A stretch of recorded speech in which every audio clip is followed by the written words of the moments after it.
আসসালামু আলাইকুম ভিউয়ার্স, আমরা চলে আসলাম আজ নতুন একটি ব্লগ নিয়ে।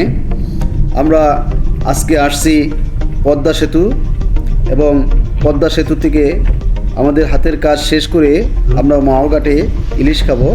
সবাইকে ভিডিওটা দেখার জন্য বিনীতভাবে অনুরোধ করা হলো। আমরা হাতের কাজ সেরে চলে আসলাম মাওঘাটে। দেখে দেখে দুটি বড় বড় ইলিশ মাছ নিলাম ভাজি করার জন্য।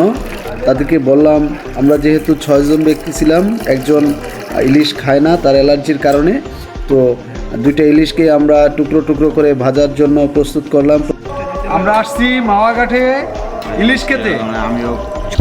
ইলিশ মাছগুলোকে ভাজার জন্য প্রথমে হলুদ, মরিচ ও অন্যান্য মশলা দিয়ে মাখো মাখো করে মেখে খাঁটি সরিষার তেলে ভাজার জন্য কড়াইয়ে ছেড়ে দেওয়া হচ্ছে।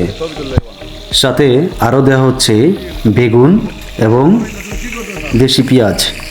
আমাদের ভাজি প্রায় কাছাকাছি হয়ে গেছে, তো খুবই মুখরোচক খাবার দেখে আর তো সহ্য হচ্ছে না, জিভে পানি চলে আসে। তো এখন আমরা খাওয়ার জন্য প্রস্তুতি নেব।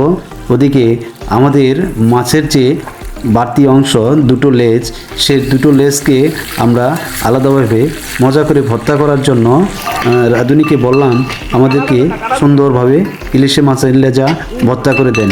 সে ভর্তা করার জন্য ইলিশ মাছের লেজাগুলো সুন্দরভাবে পিচাচ্ছে।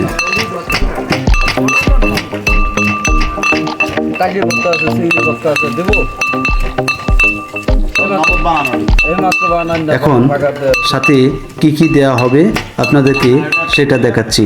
এখন সাথে দেওয়া হচ্ছে ভাজা লাল মরিচের ফাঁকি এবং লবণ। আরও সাথে দেওয়া হবে আমাদের ইলিশ মাছ ভাজার জন্য যে অতিরিক্ত তেল, সে তেলটা দেওয়া হবে। আর কিছু পেঁয়াজ দেওয়ার পরে ভর্তা থেকে এত সুন্দর গান বেরোচ্ছে, যা আর লোভ সামলাতে পারছি না।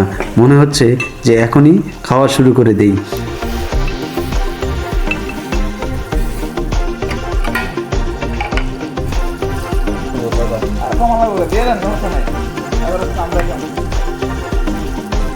ইলিশ মাছের ভর্তা প্রায় শেষ।